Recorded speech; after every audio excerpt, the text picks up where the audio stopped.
Assalamualaikum warahmatullahi wabarakatuh. Berjumpa kembali dengan saya Devi Permanasari di program Suara Perempuan Muslimah. Kali ini kita kedatangan tamu Mbak Rati Sumo Prawiro, CEO dari PT Cakra Lestari Mandiri. Assalamualaikum Mbak Rati. Waalaikumsalam. Perusahaannya Mbak Rati ini salah satu fokus bisnisnya adalah pelatihan sumber daya manusia. Betul. Gitu. Mbak Rati dan sahabat Zaka TV, kita sejatinya seorang muslim itu ibarat pohon yang berakar menghujam bumi. Jadi batangnya kokoh, dahannya banyak, akan ditumbuhi buah-buah yang banyak juga, dan pastinya semua buah itu juga berkualitas baik. Gitu. Kalau kita bicara tentang konsep mengenal diri, Mbak Rati ingin tahu sih, menurut Mbak Rati konsep mengenal diri itu bagaimana? Oke. Konsep mengenal diri itu memang secara keilmuan psikolog itu merupakan pondasi kita untuk berkembang, untuk mengenali potensi diri, kemudian membuat kita menjadi manusia yang lebih berkualitas. Gitu. Seperti tadi diibaratkan dengan buah dari pohon gitu, dengan akarnya yang menghujam bumi, dan jadi kita harus menjadi akar dulu. Semakin ke dalam kita tidak hanya tidak hanya mengenali diri saja, tapi mengembangkan kesadaran diri. Gitu. Jadi kita lebih menjadi manusia yang sadar dengan berbagai cara ya, tentunya mencerdaskan kesadaran kita itu adalah yang utama. Di antaranya adalah misalnya kita tahu, kita sadar perasaan kita gimana sih? Kita kenal perasaannya kita kenal perasaan diri kita, gitu. Kemudian kita tahu apa sih kebutuhannya kita sebagai manusia, apa kebutuhannya kita sebagai wanita. Harapan kita itu apa? Itu bisa terpenuhi pada saat kita mulai mengenali diri. Saya ini siapa? Gitu. Saya Ratih, manusia Ratih ini seperti apa? Gitu. Dan kita juga mengenali diri itu biasanya lebih banyak menggunakan pikiran ya, Mbak Devi. Nah, sekarang mari kita mencoba untuk semakin lebih dalam yang akar tadi itu dengan menggunakan rasa.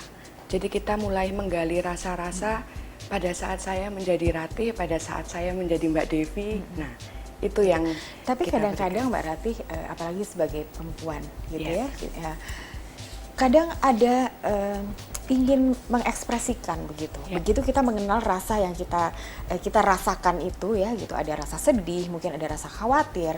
Tapi dalam satu kondisi tertentu gitu ya, sebenarnya bukan bermaksud untuk tidak mengenal diri kita, tapi betul.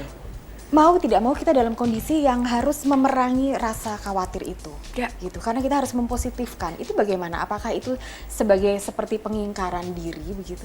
Denial. Nah, bahasa gaulnya ya. Denial. Sebetulnya enggak juga, gitu. Karena rasa itu tidak pernah berbohong, tidak perlu ada pengingkaran. Dibiarkan, kemudian diakui. Kalau itu negatif, dimaafkan, karena kita juga harus menghormati diri kita. Jangan ada yang negatif masuk ke dalam, karena sayang. Kita selalu diberi positif. Kita diberi karunia menjadi manusia berkualitas, untuk berkualitas, dan itu positif. Nah, itu hal-hal yang sampai ada nanti setelah pengenalan diri, maaf saya kembali ke belakang. Pada saat pengenalan diri itu sampai ke akarnya, itu kita tidak mau untuk berpikir positif atau merasa untuk berpikir menjadi negatif atau merasa negatif. Karena sayang ya sebenarnya. Pada saat kita dilahirkan pun sebenarnya itu sudah dalam konsep yang sangat positif. Begitu. Kalau begitu gini Mbak Ratih, keuntungannya apa sih begitu manusia itu mampu untuk mengenal dirinya sendiri? Pada saat manusia itu sudah mampu mengenali dirinya, itu dapat lebih mudah beradaptasi. Itu pertama. Kemudian dapat memperlihatkan sikap yang lebih asertif, karena kita menjadi lebih peka. Karena di sini setiap manusia akan memiliki mempunyai frekuensi positif, gitu. Pada saat kita berada di posisi yang terasa negatif, kita sadar saya sedang dalam posisi negatif. Jadi kesadaran akan respons itu sudah mulai terdeteksi pada saat kita udah mulai kenal diri. Otomatis kita akan mencoba berjaga, bukan berjaga, supaya tidak melemparkan hal yang negatif. Dan akhirnya juga akan terhindar pertengkaran dengan lingkungan kita. Betul. Dengan menciptakan ambience atau suasana-suasana tidak menyenangkan gitu ya. Nah, Mbak Ratih, akhirnya kalau kita sudah mulai mengenal diri, dan apalagi pengenalan diri kita adalah di awal kita sudah positif dan hendaknya itu selalu kita jaga, gitu. Itu yang akhirnya kita juga bersosialisasi tadi kan, keuntungan dalam bersosialisasi menjadi mudah, begitu. Nah, Mbak, tapi sampai batasan mana? Meskipun kita sudah mengenal, tapi bersosialisasi kadang hanya untuk menjaga perasaan orang lain saja, kita berpura-pura untuk tidak marah kepada mereka. Sebenarnya di dalam hati ini sudah perang gitu ya. Ini adalah sesuatu yang tidak boleh gitu. Saya tidak suka dengan keadaan seperti ini, tapi karena ingin menjaga. Nah, apakah itu kembali lagi bagaimana menjaganya supaya meskipun itu dimaafkan, itu bukan sebagai pengingkaran gitu, tapi bisa termanage dengan baik. Ya. Sebetulnya Mbak, kita sebagai manusia itu memiliki kepekaan terhadap sikap orang lain ke kita, gitu. Karena sikap sehari-hari kita adalah ekspresi dari emosi yang diolah secara pikiran. Jadi pada saat kita berpikir negatif, emosi yang akan keluar adalah negatif. Sikapnya kita otomatis akan menjadi negatif. Kembali lagi itu kesadaran respon.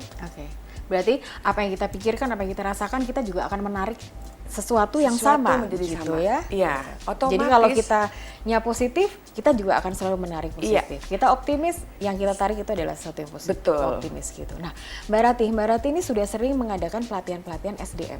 Kalau dilihat dari individu-individu yang masuk ke dalam pelatihan itu, titik yang terlemah dari mereka atau titik terlemah dari individu itu sebenarnya di mana, Mbak? Berubah. Dunia ini sekarang sudah dalam masa persaingan ya, jadi perubahan itu dinamis sekali. Persaingan menjadi tinggi di semua dimensi kehidupan. Situasi bersaing itu sudah bukan hal yang bukan hal yang tidak diterima, sangat diterima, tapi merubah diri itu yang tidak diterima. Karena betapa sulitnya kita menerima pilihan, menerima konsekuensi. Nah, dalam pelatihan yang kami sebut Integrated Personal Mastery ini, kita memulai dengan mendudukkan seorang individu, sebuah individu, menyadarkan bahwa setiap manusia itu memiliki kemampuan nirbatas untuk berkembang. Di sini kita akan mencoba untuk menarik ke belakang, titik demi titik yang kita sebut metodologinya adalah connecting the dots. Steve Jobs banget ya sebetulnya. Jadi titik-titik itu kita tarik lagi dan kita mencoba untuk memaknai setiap titik itu. Setiap titik itu pasti ada sisi di mana kita berubah.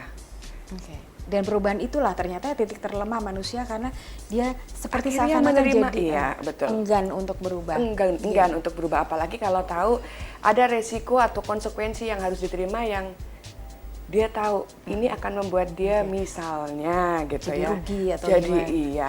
Berarti kita akan lanjutkan lagi Mbak, berarti titik terlemah manusia itu adalah berubah. Karena kadang-kadang manusia takut untuk risikonya apa. Gitu ya. Mbak, kita akan lanjutkan sesaat lagi. Sahabat Zakat TV, berkualitas baik, inilah gambaran muslim yang sukses. Manakala dia bisa, ibaratnya sebuah pohon, dia menghasilkan buah yang baik. Dan seperti yang bahasa Rasulullah adalah orang terbaik yang paling bermanfaat untuk orang lain. Sesaat lagi bersama kami di Suara Perempuan Muslimah.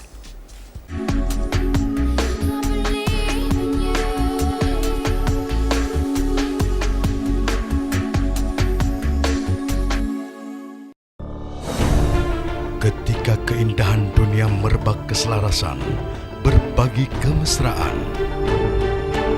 Ketika sejuta tangan merangkai kebahagiaan dalam kehidupan yang harmoni. Ketika zakat Anda wujudkan indahnya dunia.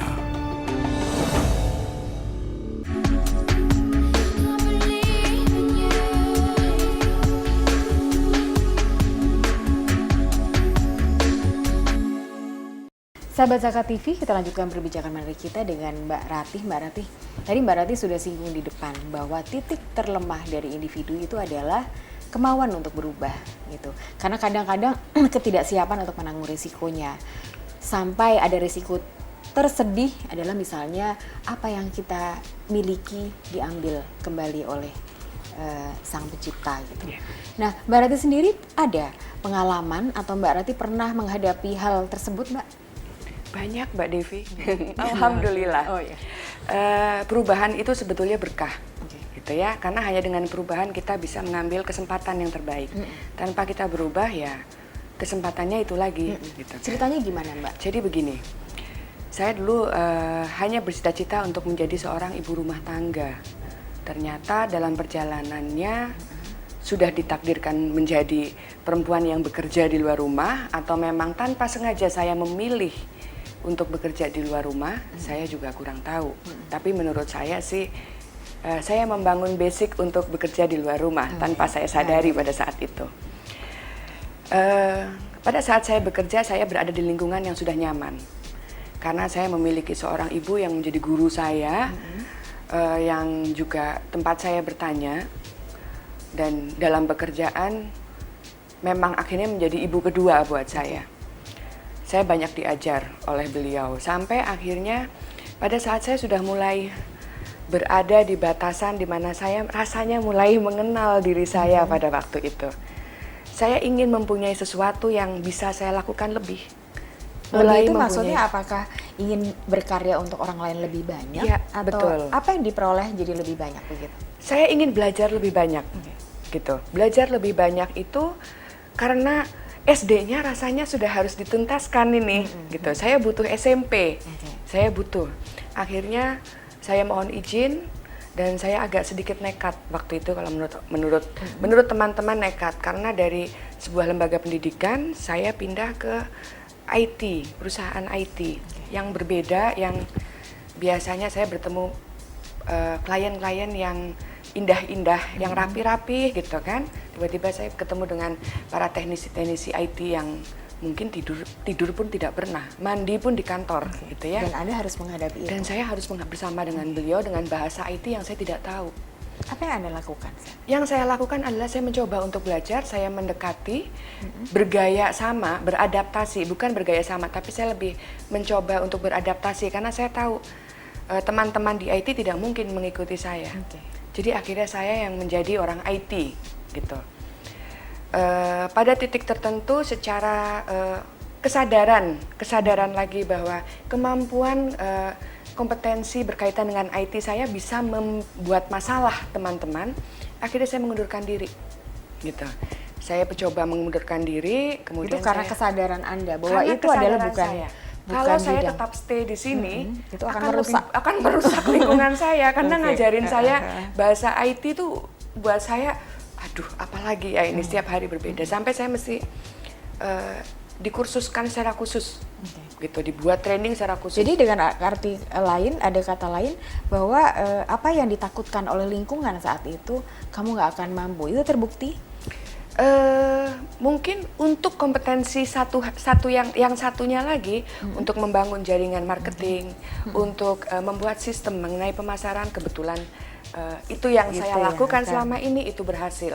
Tapi pada saat saya harus berbicara mengenai mesin-mesinnya, itu Anda tidak mampu. Itu saya tidak mampu, gitu. Tahu diri mampu, Anda keluar. saya cukup tahu diri karena ini harus cepat. Sementara kemampuan saya sudah di sisi yang lain, gitu. Terus apa yang Anda lakukan? Akhirnya saya keluar, saya membangun lagi. Saya membangun sendiri sebuah lembaga dari nol. Membangun sendiri sebuah, tapi saya kembangkan. Saya berawal dari lembaga pendidikan non formal yang mengurus SDM. Saya tambahkanlah ini pengetahuan IT yang sedikit itu. Jadi Anda mengkolaborasikan begitu? Yes, ya betul. Jadi apa yang sedikit itu saya gabungkan di sini, saya ajak teman-teman IT untuk mengembangkan. Saya belajar lagi, Mbak Devi. Jadi belajar saya IT tidak pernah berhenti. Saya terus dapat mengembangkan.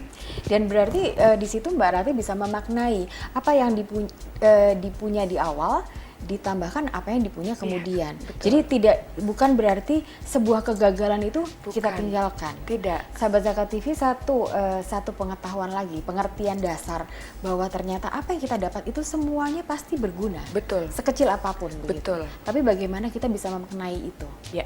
Begitu. Apa yang terjadi Mbak setelah Mbak Rati mengkolaborasikan itu? Setelah saya kolaborasikan, saya kembali lagi melihat diri saya, Mbak. Saya lihat diri saya ini kan UKM ya, Mbak. Gitu. Pada saat itu saya berpikir bahwa saya juga baru belajar bisnis. Gimana caranya saya bisa belajar bisnis, tapi juga saya bisa nemenin orang yang mau belajar bisnis.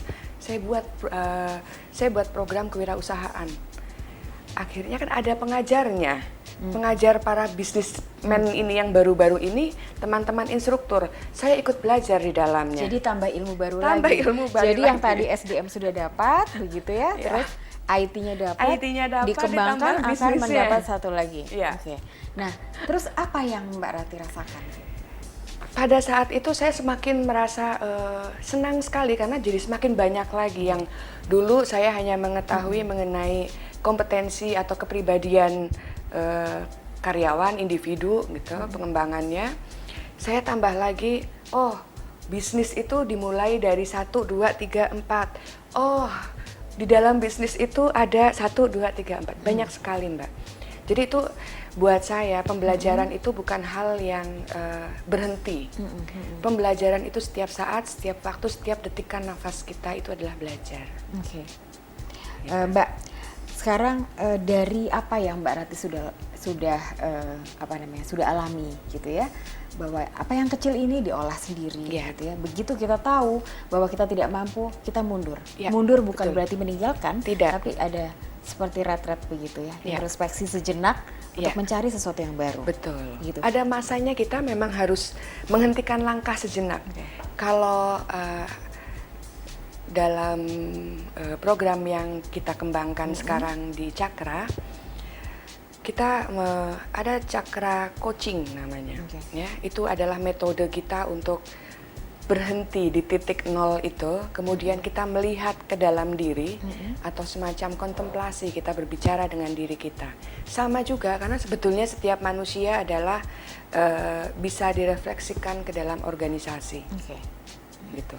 Mbak, bicara soal kontemplasi, bagaimana juga itu diimplementasikan dalam organisasi. Sesaat lagi kita stop dulu sejenak ya Mbak, kita akan lanjutkan.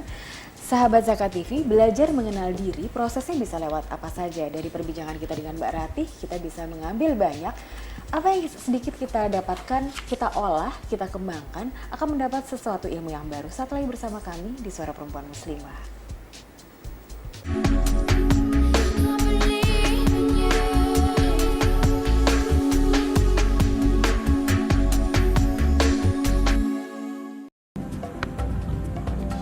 Semangat kemenangan harus berasal dari sportivitas yang datang dari hati.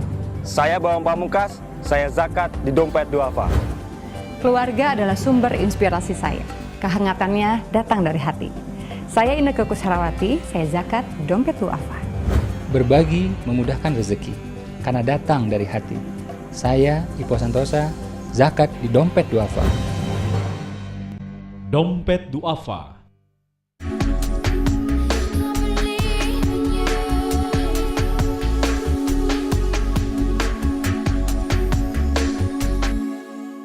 Sahabat Zakat TV, kita lanjutkan perbincangan menarik kita tentang konsep mengenal diri, Mbak Rati.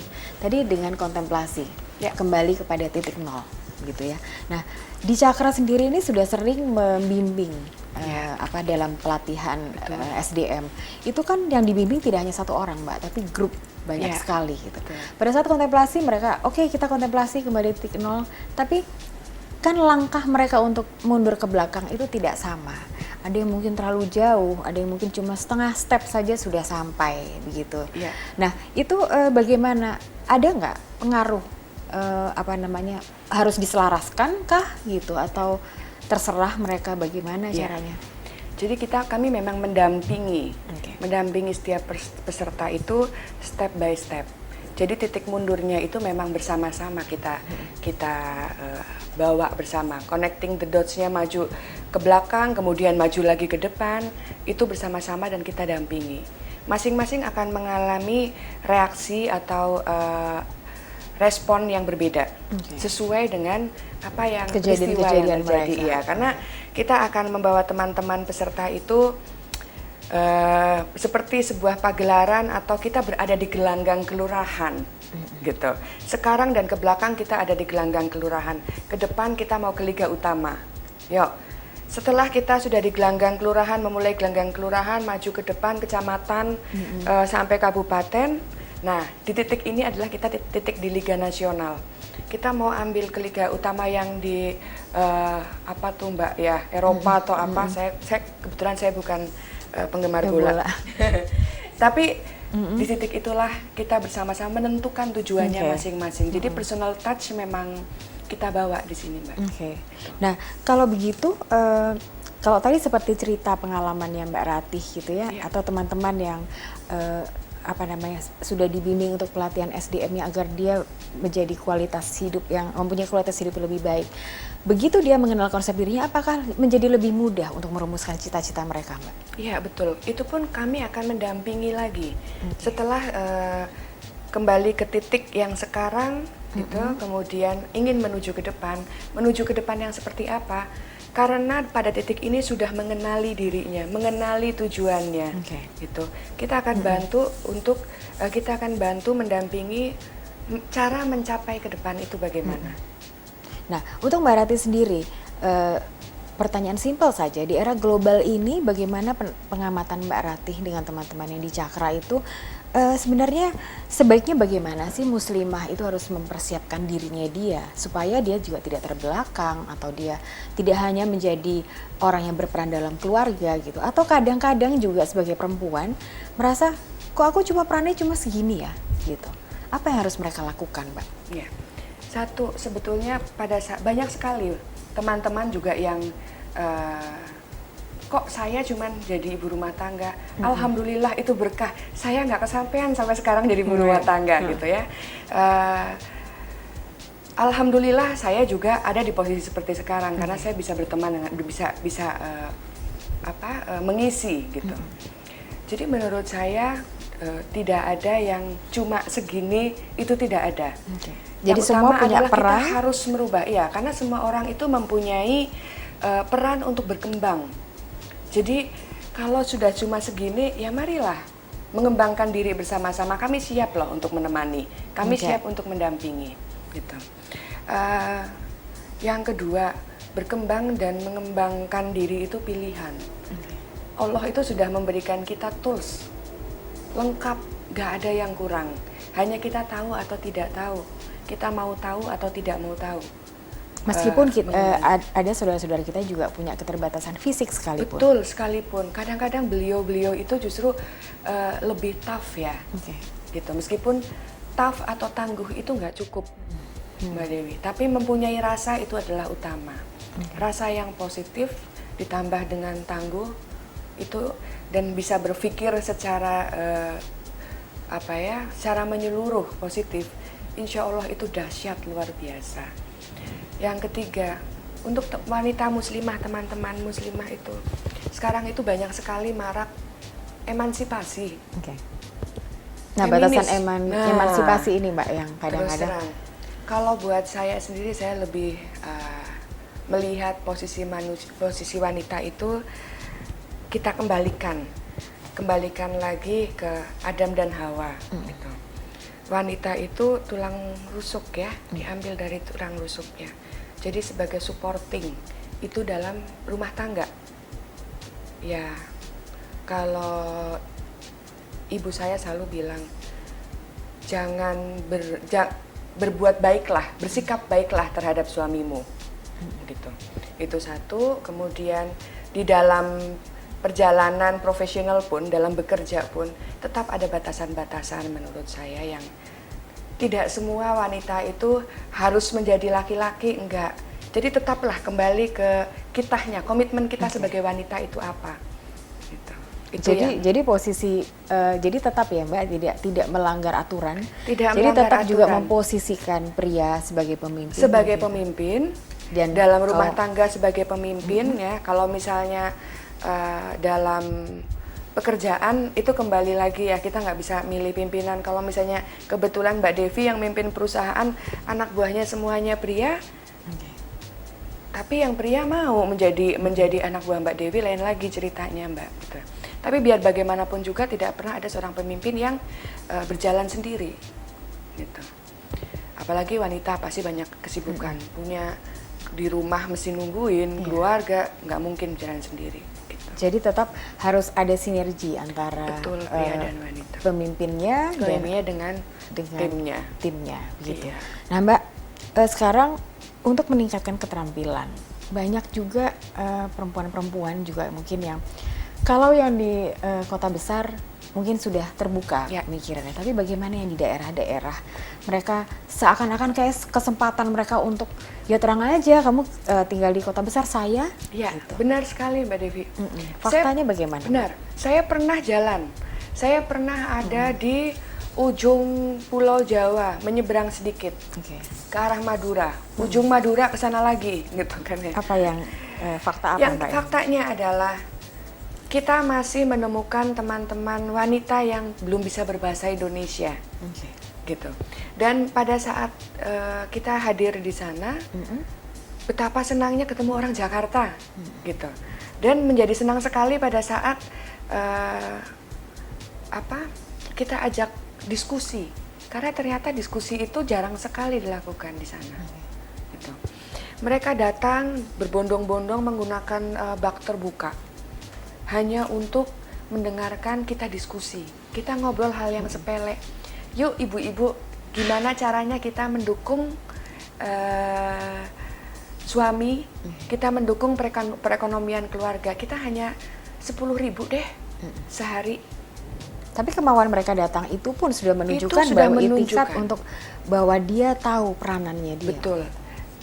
Bahkan saya merasa teman-teman di daerah banyak yang merindukan dan ingin merasakan bahwa wanita di daerah atau wanita-wanita itu butuh dikembangkan, ditemani, didampingi bagaimana cara mengembangkan dirinya, atau menjadi seorang pendukung keluarga yang tepat lah. Kalau dilihat dari mereka yang di daerah itu, apakah Mbak Rati menemukan bahwa mereka ada kesulitan atau tertutup sesuatu hingga akhirnya mereka tidak mau maju, atau justru mereka punya keinginan untuk maju?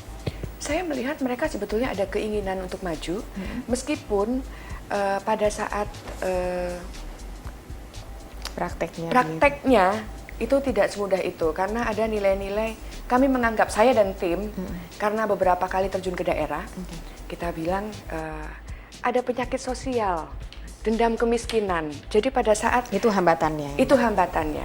Sudah terlalu lama diabaikan. Sudah terlalu lama tidak ada program untuk mengembangkan. Akhirnya begitu ada kesempatan, orang yang datang itu dianggap sebagai sinterklas. Tidak semua daerah tentunya, tapi pada beberapa level itu demikian.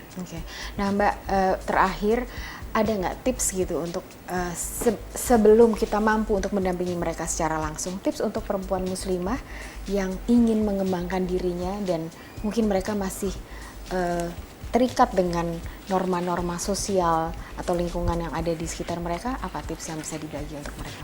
Tipsnya ya, kita sebagai manusia itu sudah diberi kemampuan nirbatas untuk mengembangkan diri, dan kita juga sudah diberi juga dikaruniai tools, disediakan dalam diri. Alangkah sayangnya apabila kita tidak bisa menggunakan itu dan mengoptimalkan hal itu. Untuk ketidakmampuan atau batasan-batasan norma, selama kita memang berniat tidak melampaui norma-norma tersebut, menurut saya tidak ada salahnya untuk memulai mengembangkan diri. Dan insya Allah teman-teman di Cakra akan dengan senang hati siap untuk mendampingi teman-teman siapa saja yang ingin berkembang, ingin membangun kemandirian baik pribadi maupun kemandirian secara sosial. Gitu. Terima kasih ya Mbak Ratih Sama-sama. sudah berbagi. Sahabat Zakat TV, menganalisa kekuatan, kelemahan, peluang, dan tantangan diri akan memudahkan kita untuk menyusun rencana hidup dan menjadikan kita untuk lebih mudah lagi menggali potensi-potensi diri untuk menjadi pribadi yang lebih baik. Terima kasih telah bersama kami di program Suara Perempuan Muslimah dan sampai bertemu kembali dengan tema yang tak kalah menarik dengan tamu inspiratif lainnya. Wassalamualaikum warahmatullahi wabarakatuh.